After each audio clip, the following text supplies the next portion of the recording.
Ribuan rumah di Ambon terendam banjir meninggalkan lumpur tebal di jalanan dan rumah warga.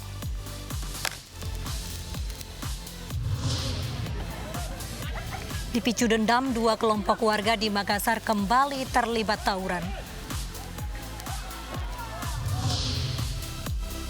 Remaja berkebutuhan khusus yang hilang 3 minggu karena diculik akhirnya ditemukan.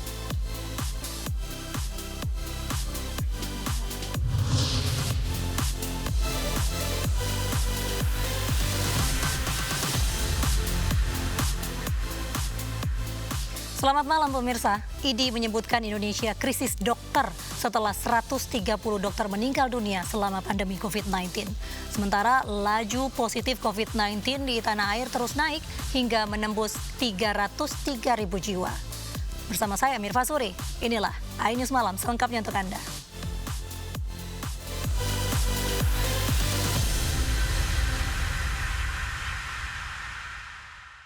Pemirsa, ribuan rumah terendam banjir setelah hujan mengguyur Ambon, Maluku. Rumah rusak karena banjir dari luapan sungai itu.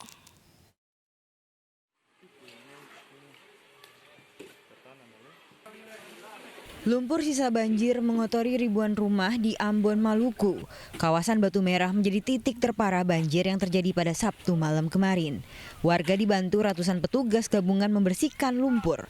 Tak ada korban jiwa tetapi harta benda warga rusak karena terendam banjir. Evakuasi kurang lebih 68 orang yang dievakuasi ke tempat yang aman. Dan air surut pada pukul 23.51 waktu Indonesia Timur. Dan langsung kami tutup untuk operasi SAR dan seluruh teman-teman yang melaksanakan evakuasi di banjir yang dimaksud, TNI, Polri dan seluruh masyarakat kami kembalikan ke Mako atau markas. Banjir di Ambon terjadi pada Sabtu malam usai hujan mengguyur sebagian besar kota Ambon selama sehari. Sungai Waibatu pun meluap. Perumahan warga terendam banjir hingga menyisakan atap rumah. Tidak hanya perumahan, daerah pertokoan juga terendam banjir dan menutup sejumlah jalan utama seperti di kawasan Skip dan Ponorogo. Meski banjir cepat surut, Badan Meteorologi, Klimatologi, dan Geofisika meramalkan potensi hujan lebat disertai angin kencang masih terjadi hingga esok hari. Warga diminta waspada akan potensi banjir kategori sedang hingga tinggi. Dari Ambon, Maluku, Fandi Watimena, iNews melaporkan. Banjir juga merendam ratusan rumah di Cianjur, Jawa Barat. Jembatan penghubung antar desa terputus karena tak mampu menahan derasnya banjir.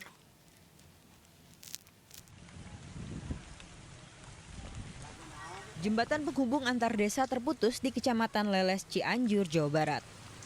Jembatan yang menghubungkan desa Pusalasari dan Karya Mukti terputus karena banjir usai hujan deras selama 3 jam lebih. Ratusan rumah juga terendam banjir di 3 desa. Warga baru bebenah setelah banjir dari luapan Sungai Cisokan mulai surut. Kecamatan setempat masih mendata dampak kerusakan karena banjir. Tim kami sekarang sedang di lapangan, sedang inventarisir berapa banyak rumah yang terdampak terutama oleh arus banjir, Pak ya. Banjir di Cianjur terjadi sejak Sabtu malam. Air merendam perumahan warga hingga 1 meter dan menutup jalan utama. Aliran listrik di 3 desa pun padam. Sejumlah warga memutuskan untuk evakuasi saat banjir terus meninggi. Hujannya sejak dari habis maghrib ya, habis maghrib kira-kira mungkin jam 7-an lah. Ya. Yang paling besar jam 7 tadi itu sampai jam 10. Banjir Cianjur baru pertama kali terjadi. Diduga drainase perkampungan dan Sungai Cisokan tak mampu menampung air hujan yang deras selama 3 jam lebih. Dari Cianjur, Jawa Barat, Muhammad Andi Ihsan, iNews melaporkan. Pemirsa, hingga siang tadi material longsor masih menutup badan jalan di jalur Pacitan Trenggalek, Jawa Timur. Longsor terjadi pada dini hari tadi setelah hujan lebat mengguyur wilayah Pacitan sejak kemarin.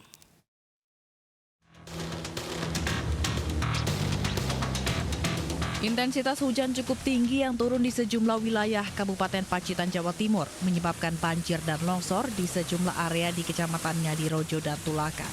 Material longsor menutup badan jalan dan rumah warga. Longsor menyebabkan tiang kabel jaringan listrik PLN rusak hingga aliran listrik padam di sejumlah desa. Longsor juga memutus jalur Pacitan Trenggalek di Dusun Kepuh, Desa Bodak, Kecamatan Ngairojo.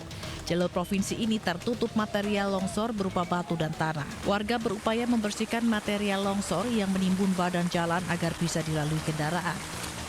Akibatnya longsoran ini ke rumah-rumah warga, ada yang masuk sampai rumah. Dan ini gotong royong untuk membersihkan saluran airnya.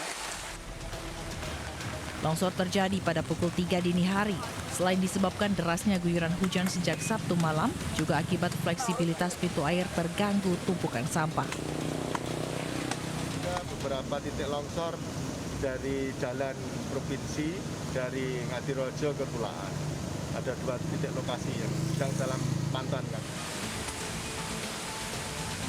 Banjir dan longsor disebabkan hujan deras yang melanda 84% wilayah Kabupaten Pacitan. Derasnya hujan menyebabkan sungai di Kecamatan Ngadirojo tidak bisa menahan debit air dan meluber ke jalan-jalan. Dari Pacitan, Jawa Timur, Ahmad Subeki, iNews melaporkan. Kebakaran terjadi di tempat pembuatan mebel di daerah Kuningan, Jakarta. Dan meski tidak ada korban jiwa, kerugian diduga mencapai 1,5 miliar rupiah.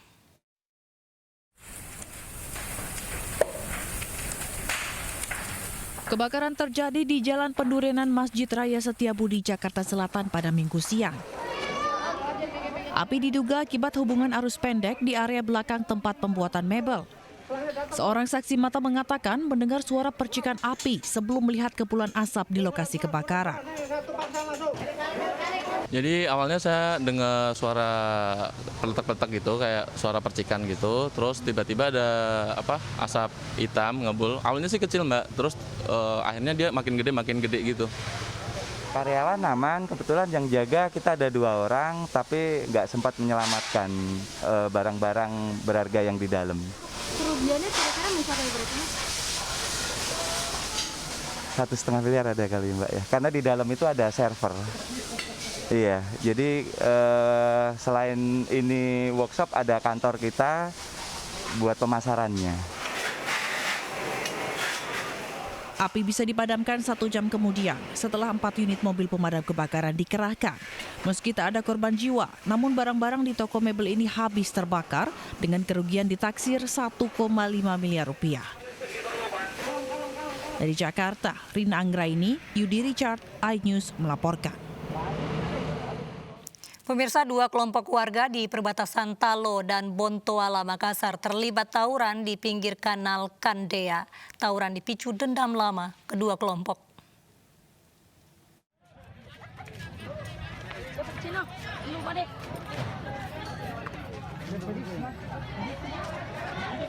Tak kunjung usai, 2 kelompok warga dari perbatasan Kecamatan Talo dan Bontoala, Makassar kembali terlibat tawuran Minggu petang. Keduanya saling lempar batu, anak panah, hingga petasan dan bom molotov di pinggir Kanal Kandea. Tim penikam Polrestabes Makassar dan tim Thunder Polda Sulawesi Selatan melepaskan tembakan gas air mata untuk membubarkan tawuran. Namun bukannya bubar, kedua kelompok warga melanjutkan aksinya hingga ke dalam gang pemukiman warga. Tawuran ini membuat warga berkerumun untuk menonton. Ya, coba ya. Dari lokasi kejadian, polisi mengamankan sejumlah anak panah yang digunakan para pelaku saat tawuran. Agar tawuran tak terulang, aparat berpatroli di lokasi kejadian. Tawuran di wilayah perbatasan antar 2 kecamatan ini sudah sering terjadi. Penyebab tawuran diduga dipicu dendam akibat tawuran sebelumnya yang menewaskan 1 korban jiwa. Dari Makassar, Sulawesi Selatan, Yol Yusfin, iNews melaporkan.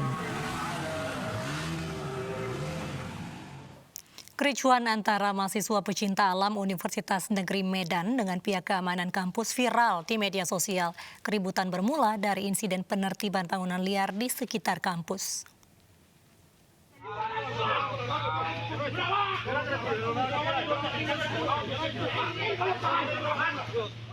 Keributan terjadi antara sejumlah anggota Mapala Universitas Negeri Medan dengan pihak keamanan kampus dan aparat.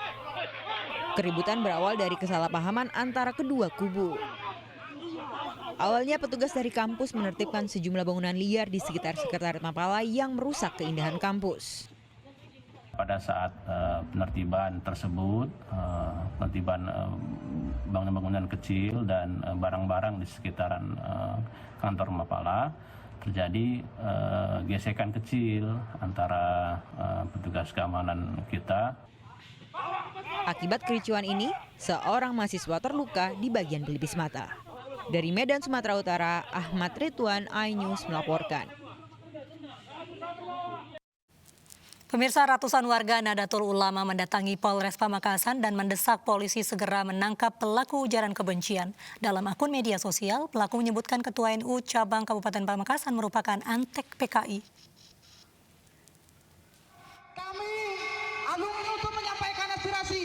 Ratusan warga Nahdlatul Ulama mendatangi Polres Pamekasan dan mendesak polisi segera menangkap pelaku ujaran kebencian. Dalam sebuah akun Facebook bernama Muhammad Izal menyebutkan jika Ketua NU Cabang Kabupaten Pamekasan merupakan antek PKI. Merasa namanya tercemari oleh akun tidak dikenal, Kamis malam lalu, Kiai Haji Taufik Hashim melaporkan akun itu ke Polres Pamekasan. Namun hingga kini belum ada tanda-tanda pelaku akan ditangkap. Kami baru menerima laporan kurang lebih 39 jam yang lalu. Pada saat ini, kami sangat membutuhkan dukungan. Saat ini akun Facebook bernama Muhammad Izal sudah terhapus dan tidak ada lagi di beranda media sosial. Dari Pamekasan, Jawa Timur, Dedi Priyanto, iNews melaporkan. 84 orang warga Kabupaten 50 Kota Sumatera Barat yang sempat hilang di tengah kawasan hutan Kamang, Kabupaten Agam berhasil ditemukan. Mereka tersesat saat napak tilas memperingati Hari Pahlawan.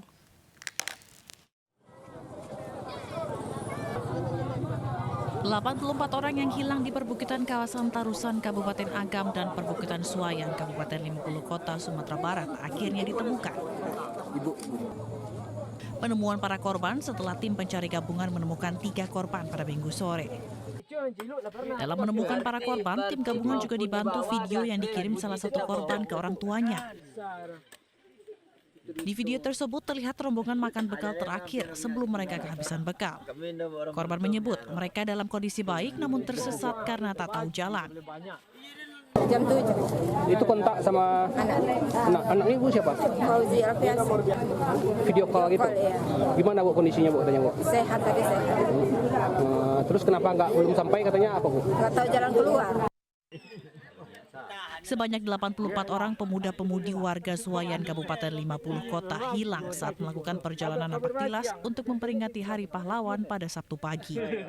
Rombongan yang seharusnya sampai di Tarusan Kamang Sabtu sore tak kunjung sampai karena tersesat di kawasan hutan Kamang.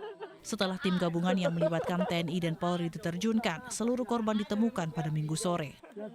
Dari Agam, Sumatera Barat, Wahyu Sikumbang, iNews melaporkan. Ya pemirsa, kita ke informasi lainnya di mana isak tangis keluarga menyambut kedatangan jenazah tenaga kerja wanita Indonesia yang mengalami kecelakaan kapal di perairan Malaysia. Kecelakaan kapal tersebut juga merenggut 7 nyawa tenaga kerja wanita ilegal lainnya. Isak tangis keluarga tak terbendung saat menyambut kedatangan jenazah Rina, seorang tenaga kerja wanita di Kampung Teluk Dalam Ilir, Kabupaten Lampung Tengah. Rina meninggalkan seorang suami dan 2 orang anak yang masih kecil, yaitu satu berumur 13 tahun dan satu berumur 3 tahun. Jenazah tiba di rumah duka pukul 15.30 waktu Indonesia Barat dan langsung dimakamkan di tempat pemakaman umum setempat.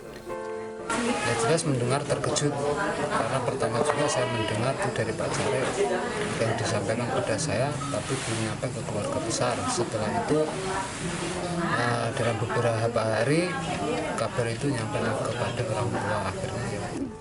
Rina merupakan salah satu dari 7 TKW ilegal yang tewas di pantai Johor Bahru, Malaysia karena mengalami kecelakaan kapal pada Minggu 20 September lalu. Korban berangkat ke Malaysia melalui jalur ilegal untuk mengadu nasib. Dari Lampung, Roy Perleoli melaporkan. Korban penyekapan rumah yang disegel di Jalan Batas Dukusari Denpasar melaporkan istri oknum TNI dan pengacaranya ke Polda Bali. Keduanya diduga yang memasang papan segel dan menyekap korban serta keluarganya di rumah.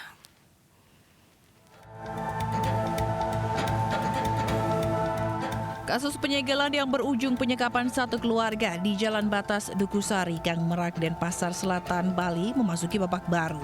Korban atas nama Hendra melaporkan kasus tersebut ke Polda Bali pada Sabtu petang.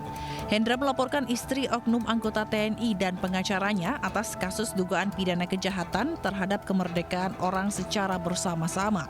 Sementara oknum TNI terduga perencana penyekapan dilaporkan ke Denpom TNI 9 Denpasar.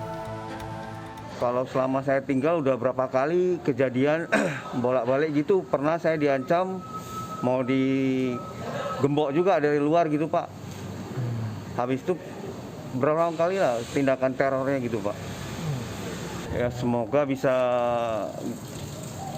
gimana caranya supaya kita bisa tinggalnya di rumah itu jangan merasa kayak terteror terus Pak, berulang kali digangguin, diteror, diusir gitu. Jadi kita orang tua sampai sekarang masih trauma gitu, anak-anak juga sama jadi gitu.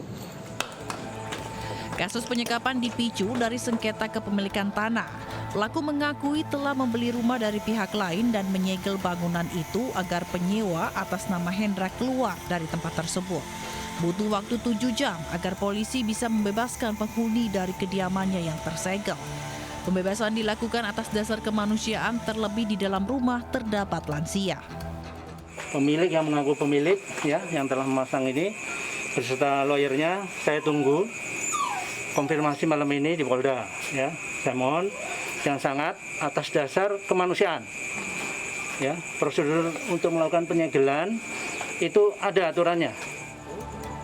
Bila terbukti bersalah, pelaku penyekapan terancam hukuman 8 tahun penjara. Dari Denpasar, Bali, Aris Wiyanto, iNews melaporkan.